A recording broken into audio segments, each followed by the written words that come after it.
नमस्कार भाई और बहनों। मैं बचपन से योग करता था। मुझे योग के प्रति बहुत लगाव था, लेकिन हमारे स्कूल में योग के बारे में ढंग से पढ़ाया नहीं जाता था। हालांकि जब मैं 9वीं में था तो हमारे स्कूल में योग की एक क्लास होती थी।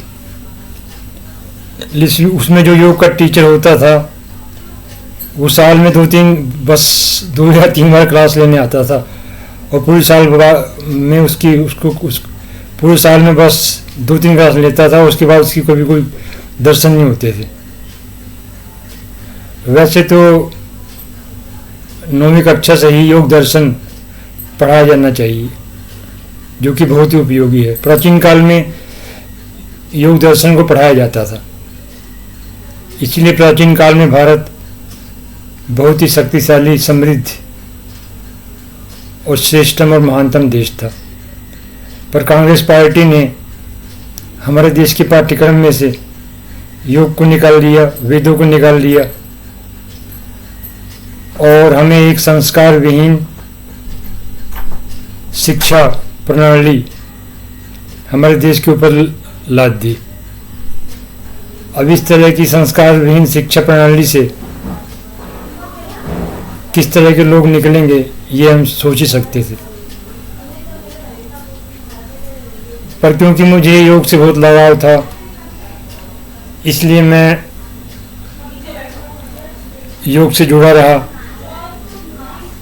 और वेदों से भी जुड़ा रहा और फिर मैं बाद में आर्य समाज से भी जुड़ गया। इससे मेरा योग का लगाव बना रहा, पर हर कोई ऐसा नहीं कर सकता। इसलिए स्कूलों में 8वीं क्लास के बाद योग के बारे में अच्छी तरह से पढ़ाया जाना चाहिए, ताकि हमें एक अच्छे और श्रेष्ठ मनुष्य का निर्माण कर सकें। अब मैं अपना एक लेख आपके समक्ष प्रस्तुत करने जा रहा हूँ। इस लेख का शीर्षक है महर्षि पतंजलि। महर्षि पतंजलि जैसे महानतम लोग पूरे देश में और पूरे विश्व में बहुत ही कम हुए हैं। वैसे उनके बारे में हमें कुछ भी पता नहीं है। वो कहाँ पैदा हुए थे और उनके माता पिता कौन थे, यह भी हमें पता नहीं है। वैसे बाबा रामदेव से पहले भी योग के बारे में दुनिया जानती थी। वैसे कुछ लोगों ने योग का प्रचार प्रसार पाश्चात्य देशों में किया था।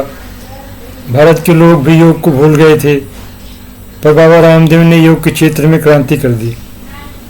योग के महत्व को उन्होंने फिर से स्थापित किया था। कांग्रेस के भ्रष्ट नेता न तो योग करते हैं। जो व्यक्ति भ्रष्ट हो जाए उसके लिए योग व्यर्थ है, उसके लिए वेद व्यर्थ है, उसके लिए हर धर्म व्यर्थ है। इसी तरह से भ्रष्ट अफसर के लिए भी योग व्यर्थ है, धर्म व्यर्थ है, वेद व्यर्थ है, सब कुछ व्यर्थ है। जो आदमी एक बार पतित हो जाता है उसके लिए धर्म और योग किसी काम का नहीं होता। इस तरह से कांग्रेस के लोगों ने कभी भी योग को बढ़ावा नहीं दिया, क्योंकि वो सब परम भ्रष्ट थे। इसी तरह से अखिलेश यादव और उसकी पार्टी के नेता, विधायक, मंत्री सारे अपराधी थे। उनके लिए भी योग व्यर्थ है। कांग्रेस पार्टी ने कभी भी संविधान को नहीं माना था। अपने शासनकाल में संविधान में लिखा है कि भ्रष्टाचार मत करो, लेकिन कांग्रेस ने भ्रष्टाचार को रोकने के लिए कभी भी कोई प्रभावशाली नियम या कानून नहीं बनाए। इसी तरह से डीएमके है।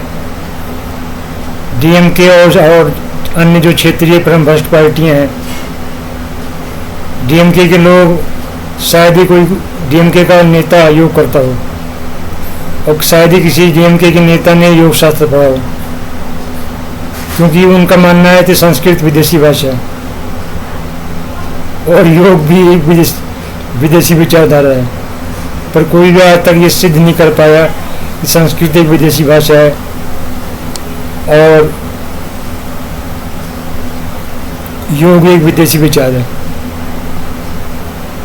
योग का जन्म भारत में हुआ था, संस्कृत का जन्म भारत में हुआ था, वेदों का जो रचना भी भारत में हुई थी, वेद के सारे रचनाकार भी भारतीय थे।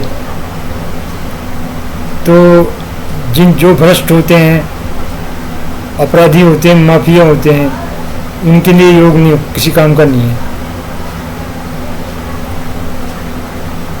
योग संपूर्ण मानव जाति के लिए एक अद्भुत वरदान है। योग से सब कुछ मिलता है। योग से मनुष्य को श्रेष्ठतम सफलता मिलती है। वैसे योग में आसन, प्राणायाम, नौली, नीति, क्रियाएं हैं जो कि बहुत ही श्रेष्ठतम और महत्वपूर्ण है। आसन शरीर के लिए है और प्राणायाम मानसिक स्वास्थ्य के लिए है। वैसे योग दर्शन में योग की अन्य अवधारणाएं भी शामिल है जो कि बहुत ही महत्वपूर्ण है।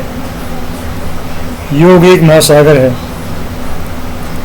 योग की उत्पत्ति भारत में कब हुई थी, इस बारे में कोई भी विशेष प्रमाण उपलब्ध नहीं है।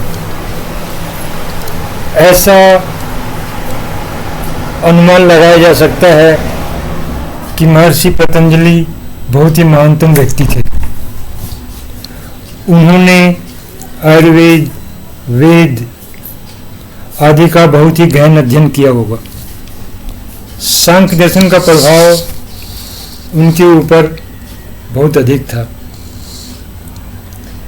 योग की विचारधारा तब बनी थी जब उत्पादन का साधन भूमि थी। आज उत्पादन का साधन मशीन, कंप्यूटर और रोबोट है। ऐसे समय में योग का जो चिकित्सा विज्ञान का पक्ष है वह बहुत ही महत्वपूर्ण है। वैसे योग एक आध्यात्मिक विज्ञान है, योग एक सामाजिक विज्ञान है। योग सभी तरह के लोगों के लिए बहुत ही महत्वपूर्ण है। लेखकों, कलाकारों, वैज्ञानिकों, इंजीनियरों, डॉक्टरों, संगीतकारों, गायकों आदि के लिए योग बहुत ही महत्वपूर्ण है। हमारे देश में बहुत से जज हैं। ज़्यादातर जज परम भ्रष्ट होते हैं। जजों का वेतन बहुत अच्छा होता है, पर फिर भी बहुत से जज परम भ्रष्टाचार करने से बाज नहीं आते हैं। ऐसे हमारे देश में बहुत से IAS अधिकारी हैं। हमारे देश में बहुत से अन्य अधिकारी भी हैं जिनका वेतन बहुत अच्छा होता है,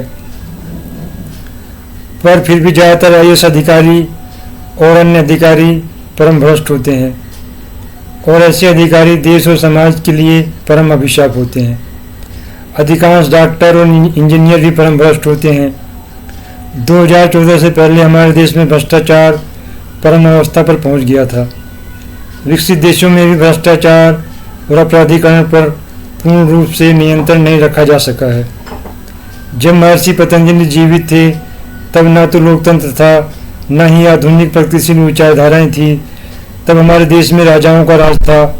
उस समय ज़्यादातर राजा बहुत ही दुष्ट होते थे और उन राजाओं के मंत्री, सेनापति, अधिकारी और सैनिक भी परम दुष्ट होते थे। कुछ राजा बहुत ही अच्छे होते थे। गौतम बुद्ध भी राजा ही थे, पर वह विश्व के महानतम व्यक्ति बन गए और श्रेष्ठतम व्यक्ति बन गए।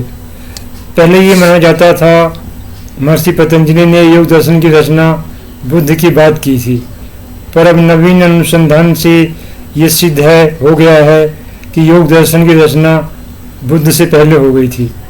बुद्ध ने अपने बहुत से विचार योग दर्शन से ही लिए थे। बुद्ध ने मध्यम मार्ग को जीवन के लिए बहुत ही आवश्यक बताया था। उन्होंने कहा था मध्यम मार्ग पर चलने से परम आनंद की सृष्टि होती है।